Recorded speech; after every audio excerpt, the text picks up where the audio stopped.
થોડા દિવસ પહેલાં બગદાણાના સેવક નવનીતભાઈ બાલદિયા ઉપર એક જીવલેણ હુમલો થયો। એ ઘટના સમગ્ર ગુજરાત માટે ખૂબ આઘાતજનક છે અને આવી ઘટનાઓ થવી ન જોઈએ। કોઈ પણ સમાજ માટે હોય આવી ઘટનાઓ ના થવી જોઈએ એવી હું આપના માધ્યમથી લોકોને વિનંતી કરું છું। પણ જ્યારે અહીંયા નવનીતભાઈને મળ્યા આ વિસ્તારમાં અને ખાસ કોળી સમાજમાં ખૂબ મોટો રોષ છે, ત્યારે એમની જે ફરિયાદ હતી એ ફરિયાદના આધારે એમની અપેક્ષા મુજબ પોલીસ વહીવટી તંત્ર દ્વારા તપાસ ના થઈ હોય એવો એમનો આક્ષેપ।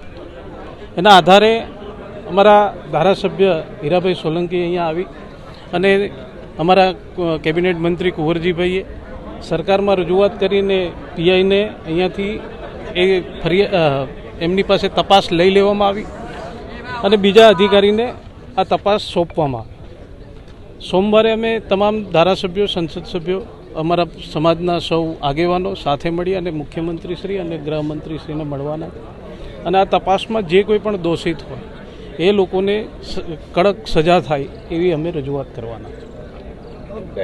ખાસ કરીને રાજેશભાઈ એક જવાબદાર સાંસદ તરીકે બંને સમાજ વચ્ચે વેર ન બંધાય તે માટે શું આપ કહેશો? ખાસ કરીને મેં કીધું એમ કે કોઈ પણ સમાજની સામે આવી ઘટનાઓ આવતી હોય એ દરેક સમાજ માટે આવી ઘટનાઓ ના બનવી જોઈએ એ ચોક્કસપણે એક સમાજના જવાબદાર વ્યક્તિ તરીકે કહું છું।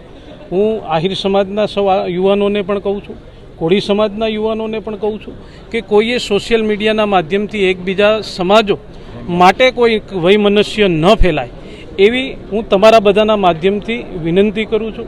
કારણ કે ઘટના છે, દુઃખદ છે અને કોઈને ન્યાય જોતો હોય તો એ પોતાનો અધિકાર ન્યાયતંત્ર પાસે માગી શકે અને એના આધારે હું દરેક યુવાનોને કહું છું કે કોઈ પણ સોશિયલ મીડિયામાં કોઈ વ્યક્તિ કે કોઈ સમાજ માટે કોઈ ટિપ્પણી ના કરે એવી વિનંતી કરું છું।